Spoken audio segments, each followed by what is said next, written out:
What's going on, guys, and welcome back to The Edge, where we help high performers drop stubborn belly fat, build strength and muscle, and reignite their energy and drive no matter how busy life is. I'm Owen Keeley, performance coach, international athlete and national record holder. I've helped hundreds of high performers rebuild their bodies, energy and focus, all by installing proven, time efficient and decision light systems through the Everyday Stronger method. This is where we break down those systems, share the principles behind them, and help you take back control of your body and your life. Let's get into it. Today, we are going to be breaking down the simplest, most predictable fat loss system that you will ever use. No hacks, no fat burners, no don't eat carbs after 6 p.m. nonsense, just the actual fundamentals that work for high performers, people with full-time jobs, travel, kids, stress, busy days, and lives. This is the exact process I use myself and with clients inside the Everyday Stronger method, and it works every single time because it removes guesswork and emotion. So by the end of this episode, you will know exactly how to calculate your calories, how to set up your macros, how to track properly, how to adjust when progress stalls, and how to make fat loss sustainable without thinking about it all day. So before we hop into the how-to, I want to share a quick story on a client that joined the Everyday Stronger method recently and genuinely expected torture.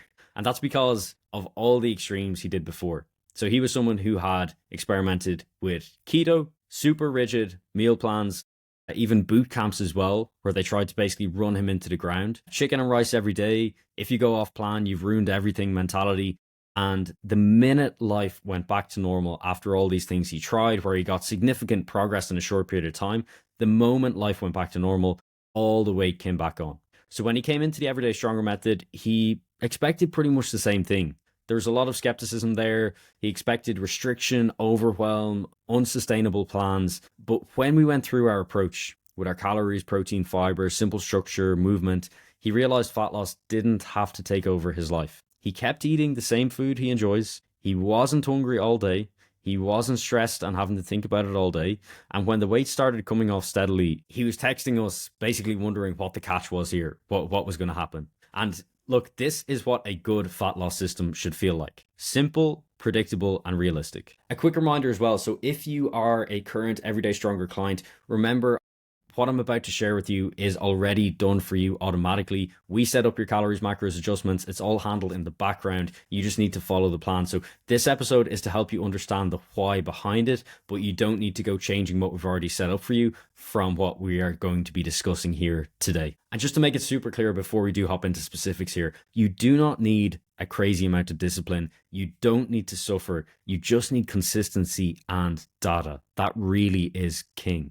Most people fail because they're guessing, they're eyeballing, they're inconsistent, and when they rely on motivation instead of structure, this is where you get those inconsistent and unexplained results. When you use data, fat loss becomes predictable. So step number one in this process is going to be calculate your calories. We want to keep this one really nice and simple. All you're going to start with is your body weight in pounds, and you're going to multiply it by 14. This is going to give you your daily calorie intake. If you are, say, on the skinnier side, or if you're naturally lean, you can actually go slightly higher in this range. You can go up to 15 to 17. If you are, say, overweight, you want to be going on the lower end. So you want to be going around 12 or 13. But for most people, unless you're super skinny or overweight, the starting point is going to be your body weight in pounds multiplied by 14. And this is going to give you a reasonably accurate starting point. Then we will adjust based on data. Step number two is going to be to set your macros simply. So for protein, we just want to get our body weight in pounds and multiply it by 1.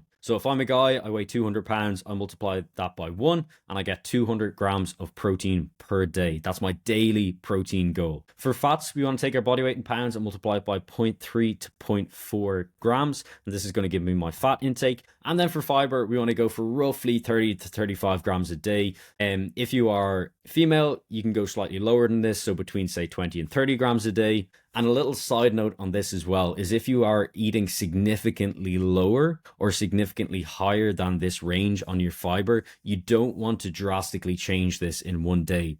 You want to take your time. You want to adjust things either up or down by say 5 to 10 grams per week and then change it week on week just to get gradually closer to that goal. Another common misconception when it comes to fiber is that more fiber is better. This is simply not the case. If you're taking in, upwards of 60, 70, 80 grams of fiber per day, this is actually going to lead to you leaching nutrients. So we really do not want to do that. That's why this as a range is a good place for most people. And then to get our carbs, we basically want to take whatever calories are left over and we want to divide that by 4 to get the number of carbs that we should be eating. So there is going to be a little bit of math here at the start, but to give you an example as to what it could look like if you're a 200-pound guy. So if you're 200 pounds, we multiply that by 14 and we get 2,800 calories per day. That is your calorie set point. You want to be hitting this every single day. Then what we do next is we get your protein intake by multiplying your body weight by 1. So that's 200 pounds by 1 gives us 200 grams of protein per day. 200 grams of protein equates to 800 calories. So that leaves us with 2,000 calories left for the day. Next up, we want to get your fat intake. So we multiply your body weight in pounds. So 200 pounds multiplied by 0.3 to 0.4 grams. We're going to go halfway between the two. So we'll go multiplied by 0.35 and that gives us 70 grams of fat per day as our daily fat goal. We multiply that by 9 because there is 9 calories in each gram of fat and we get 630 calories of fat for the day. So we add up basically our fat intake, which is 630 calories of fat. We add that to our protein, which is 800 calories of protein. That gives us 1,430 calories from our protein and our fat. So that leaves us with the remainder coming from carbohydrates. So we then go 2,800 calories minus 1,430 calories from our protein and our fats, and that leaves us with 1,370 calories coming from carbohydrates, which we divide by 4 to get our grams of carbohydrates per day, and that works out to 343 grams of carbs for the day. So as you can see, there is a little bit of calculation, there's a little bit of maths involved at the start, but once you get this set up once from the start, it becomes really easy afterwards. So we don't need any fancy ratios, no macro calculators, just simple numbers that you can stick to. And then step number 3 is going to be to track consistently. So if you don't track, you are guessing, and guessing leads to frustration. Tracking gives you flexibility. It means you don't have to follow a strict meal plan. If you're eating out, you can check the menu, you can log your meal beforehand, see what you're going to have. You walk in already committed to your choice, zero stress, zero spiraling. And then step number 4 is going to be our daily weigh-ins. So we want to be looking at weekly trends here. So weigh yourself every single morning after using the bathroom at the same time. This is going to be most accurate. The single number from a given morning doesn't really matter, but the trend does. So what we do is we use a 7 to 14 day rolling average and we look at how your weight is trending. So if your average weight is down in a fat loss phase, then we are progressing. If it's flat, then we need to adjust. And if it's going up, then we need to adjust as well. Just to give you an idea, so we're looking for about 0.5 to 1% of your body weight loss per week. This is the sweet spot. Again, using that example, if you are, say, a 200-pound guy, and if you're losing weight at about 1 to 2 pounds per week, you're right in that range of where we want to be. If your weight, say, is still 200 pounds after 2 weeks and it's not budging, it's not going anywhere, we want to adjust. And that leads us into step number 5, which is adjust the right way. So again, if there's no progress after 7 to 14 consistent days, and this is really important, that you're tracking consistently and you're tracking accurately, then we drop our calories by 10%. The big thing to note here is that we want to keep our protein and our fats where they are. So we don't want to reduce from those, definitely not for the start. We want to drop those calories purely from our carbs. So that's 10% of your calorie intake. So in that example, that would be 10% of 2,800, which would be 280 calories we want to drop from our carbohydrates. And remember, the sweet spot for fat loss is going to be losing about 0.5 to 1% of your body weight per week. Faster means you're being too aggressive. It means you're going to absolutely tank your hormones. It means you're going to lose muscle mass. It's not a good place to be. Slower means that we probably don't have enough of a deficit there, and it means you're going to actually be in that fat loss phase for too long, which can become mentally difficult if you're in it for weeks and weeks and weeks. Okay, and then on to step number 7. So for this one, we're going to be going through a few common pitfalls. So the big thing here is we don't want to be relying on things that don't work or that don't have a positive effect. The first one in this category is going to be fat burners. Fat burners tend to be just loaded with caffeine, with stimulants. They might make you feel hotter. They might make you feel like you're, in quotation marks, burning fat. But in reality, they are doing fuck all. They are slightly increasing your metabolism through the use of stimulants, just increasing your heart rate. But it's definitely not healthy. It's definitely not sustainable. And really, the effectiveness of them is incredibly low. So I really would not waste time or money on these. Second pitfall is going for massive caloric deficits. With this one, we don't want to think about cutting our calories in half off the bat. What that's going to result in is it's going to result in initially a massive weight drop, okay, which might be great. But what that's going to be followed by is a big plateau, because you're basically putting your body into starvation mode. It's going to drop a ton of water weight, first of all, and glycogen from your muscle. As well as that, you're going to actually be dropping muscle mass, because your body will not see muscle mass as very essential if you cut calories too quickly. And then that's going to result in you basically looking and feeling like crap coming the end of your fat loss phase. So this is incredibly important as well.